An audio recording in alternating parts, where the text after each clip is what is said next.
پنجاب کے وسط میں تاریخی جی ٹی روڈ پر واقع ضلع خانیوال کا تاریخی، ثقافتی، معاشی اور معاشرتی مرکز مانا جانے والا شہر میاں چنو، جس کا شمار پنجاب کے نمایاں ترین تاریخی شہروں میں کیا جاتا ہے۔ لوئر باری دوآبی نہر کے کنارے یہ شہر اس نہر کے آغاز یعنی کہ 1920 سے آباد ہونا شروع ہوا۔ تقریباً 15 بلاکس پر مشتمل انتہائی منظم میاں چنو کا شہر پنجاب کے معروف روحانی بزرگ میاں چنو کے نام سے منسوب ہے۔ میاں چنو کو ملک کے دیگر حصوں سے ملانے کے لیے 1932 میں ریلوے لائن بچھائی گئی۔ میاں چنو کا ملحقہ علاقہ تلمبہ اپنے کھنڈرات اور عظیم رہنماؤں کی گزرگاہوں کے طور پر مشہور رہا ہے۔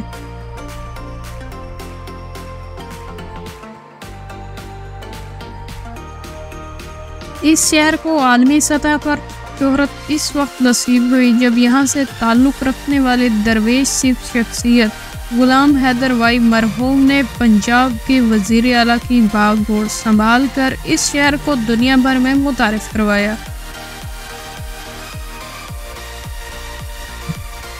برِ صغیر کی عظیم روحانی شخصیت حضرت بہاؤالدین ذکریہ کے پیش رو حضرت میاں چنو نے اشاعت اسلام کا فریضہ اس شہر میں رہتے ہوئے سر انجام دے کر اس شہر کو اسلامی تعلیمات کی ترویج کا مرکز بنا کر شہرت دوام بخشی۔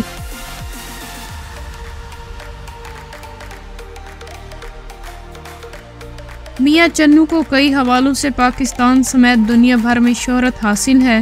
یہ نسبتاً چھوٹا سا شہر لیکن انتہائی زرخیز اور تاریخی اعتبار سے انتہائی اہمیت کا حامل ہے۔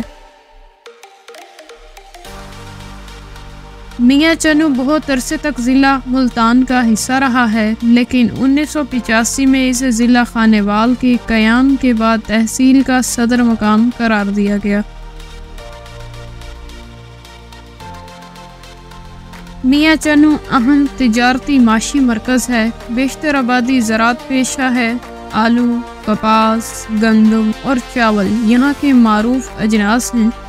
کپاس کی بے تحاشا کاشت کے باعث یہاں کاٹن اور ڈیلنگ فیکٹریوں کے علاوہ زرعی آلات بنانے کے لیے کارخانے جدید طریقہ زراعت کے فروغ کے لیے میاں چنو کی پہچان ہے۔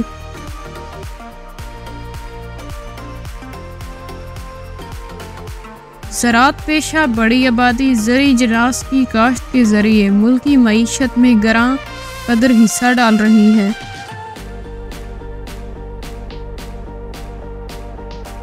یہاں پیدا ہونے والی کپاس اور آلو کی فصل منافع بخش ہونے کے ساتھ ساتھ اپنے معیار میں ناقابل تسخیر سمجھے جاتے ہیں۔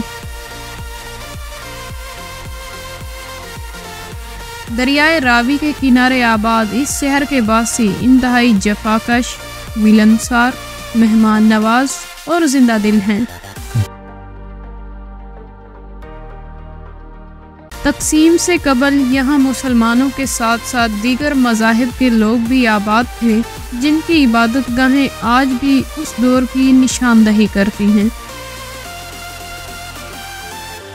میاں چنو سے کچھ فاصلے پر دریائے راوی واقع ہے جس کا ہیڈ سدنائی دیکھنے کے قابل ہے۔